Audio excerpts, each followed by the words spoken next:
प्रश्न संख्या 2 का दूसरा भाग 510 और 92 का HCF और LCM ज्ञात करना है। हमें क्या ज्ञात करना है? HCF और LCM। अब HCF का मतलब क्या होता है? Highest common factor. क्या होता है? Highest common factor. और इसे हिंदी में क्या बोलेंगे?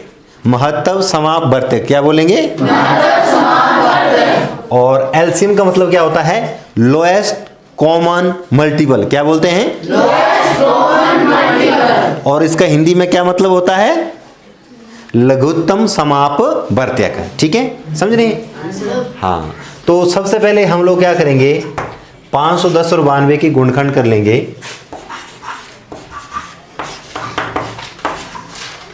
हमारे पास संख्या है 510। 510 के हम लोग अभाज्य गुणनखंड करेंगे। क्या करेंगे? अभाज्य गुणनखंड। अभाज्य गुणनखंड। तो अभाज्य संख्याएं होती है हमारे पास 2, 3, 5, 7, 11, 13, इस तरह से आगे चलती जाती हैं। और ये कौन सी संख्याएं होती हैं? ये वो संख्याएं होती हैं जो कि अपने आप से विभाजित होती हैं या तो 1 से विभाजित होती हैं। ठीक है, तो इकाई अंक हमारे पास 0 है, तो सबसे पहले किससे विभाजित होगा? 2 से। किससे होगा? 2 से। 2 कुछ 5 को जब हम लोग डिवाइड करेंगे, 2 दूने 4 और 1 5, 1 और 1 हो गए 11, 5 दूने 10 और 1 11, 1 और 0 हो गए 10, 5 दूने 10। अब हम लोग देखेंगे कि ये जो संख्या है क्या 3 से विभाजित हो रही है? 5 और 5 10 और 2 12। अब 12 जो वो 3 के पहाड़े में आता है, इसका मतलब ये 3 से विभाजित होगा। ठीक है, तो 7 तिये 21, 8 तिये 24, ठीक है, और 1 25, 1 और 5 हो गए 15, 5 तिये 15। ठीक है, यहां तक सभी को समझ में आ गया? अब 8 और 5 हो गए 13। कितने हुए? 13। अब 13 जो है वो आपके पास 3 के पहाड़े में नहीं आता है। इसका मतलब अब ये किससे विभाजित होगा? 5 से, क्योंकि इकाई अंक है इसका 5। 5 के पहाड़े में 5 एकम 5 और 3 8, 3 और 5 हो गए 35, 7 गुणा 5, 7 पंजे 35। अब 17 एक अभाज्य संख्या है, तो 17 किससे विभाजित होगी? 17 से ही। तो 510 के भाज्य गुणनखंड कितने आ गए? 510 बराबर 2 गुणा 3 गुणा 5 गुणा 17।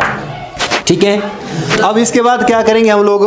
इसके बाद हम लोग गुणनखंड करेंगे 92 के 92 के। ठीक है, अब हम लोग यहाँ पे लिख लेते हैं 92 92। अब इकाई अंक क्या है इसका? 2। क्या है इकाई अंक? 2। तो क्या ये 2 से विभाजित होगा? क्या ये 2 से विभाजित होगा पूरी संख्या? ओके, जैसे हम लोग 2 से इसको भाग देंगे, 4 दूने 8 और 1 9, 1 और 2 हो गए 12, 6 दूने 12, फिर से 2 से उड़ेगा, 2 दूने 4, 3 दूने 6। अब 23 जो है वो एक अभाज्य संख्या है। क्या एक अभाज्य संख्या है? तो 23 जो वो 23 से ही उड़ेगी। जब 23 को 23 से उड़ाया, बचा कितना हमारे पास? 1। ठीक है, तो 92 के गुणनखंड क्या आ गए हमारे पास? 92। 92 बराबर 2 गुणा 2 गुणा 23। कितना आ गया? 2 गुणा 2 गुणा 23। ठीक है, अब सबसे पहले निकालने वाले हैं हम लोग महत्तम समापवर्त्यक HCF। तो HCF ज्ञात करने के लिए हम लोग देखेंगे सार्व गुणनखंड। क्या देखेंगे? सार्व गुणनखंड। तो इसमें सार्व गुणनखंड क्या है? सार्व गुणनखंड जो हमारे पास सार्व गुणनखंड है, इसमें सार्व गुणनखंड का मतलब हुआ ये जो गुणनखंड है, इन गुणनखंडों में जो इस गुणनखंड में भी हो संख्या और जो संख्या इस गुणनखंड में भी हो। अब मेरे को ये बताओ, ऐसी कौन सी संख्या है जो यहाँ पे भी है और यहाँ पे भी है? 2 यहाँ पे है, यहाँ पे है। अच्छा, एक गोला लग गया हमारा। 3 यहाँ पे है, नहीं सर। 5 यहाँ पे है, नहीं सर। 17 यहाँ पे है, नहीं सर। इसका मतलब हमारे पास सार्व गुणनखंड आ गया 2। ठीक है, तो HCF ही क्या आ जाएगा हमारे पास? HCF आ जाएगा हमारे पास। ये किताब है पृष्ठ संख्या 12 के ऊपर यहाँ पे दिया हुआ है।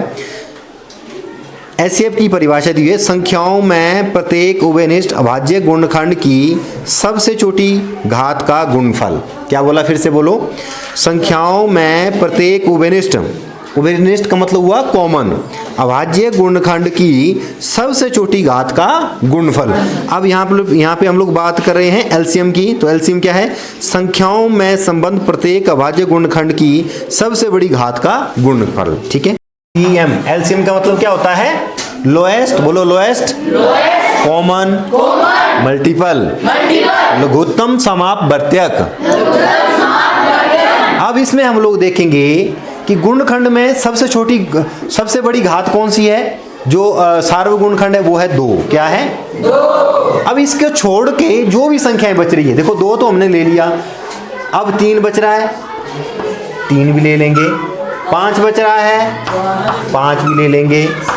17 बच रहा है, 17 भी ले लेंगे। और यहाँ पे 2 बच रहा है अगेन, तो 2 फिर से ले लेंगे।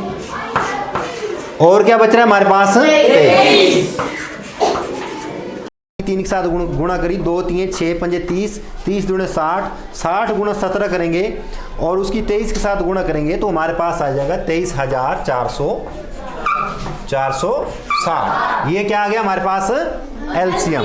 ये आ गया हमारे पास एलसीएम। और ऊपर क्या आ गया था हमारे पास, एचसीएफ। ये था हमारे पास एचसीएफ। ठीक है, जांच। ठीक है, अब जांच कैसे करेंगे कि दो संख्याओं का गुणनफल बराबर एलसीएम गुणा एचसीएफ के बराबर होता है। ठीक है, क्या लिखेंगे, दो संख्याओं का गुणनफल बराबर एचसीएफ इंटू एलसीएम के बराबर होगा। अब संख्याएं कौन कौन सी है हमारे पास, पहली संख्या क्या थी, 510। और दूसरी संख्या कौन सी है, 92, 92। तो हमारे पास एलसीएम कितना आया था, एचसीएफ कितना आया था, 2। शाबाश। और एलसीएम कितना आया है, 23,460। ठीक है, आ जाएगा 46,920। कितना आ जाएगा, 46,920। और ऐसे ही जैसे हम लोग 2 की गुणा करेंगे 23,460 के साथ, तो यहां पे भी आएगा 46,920।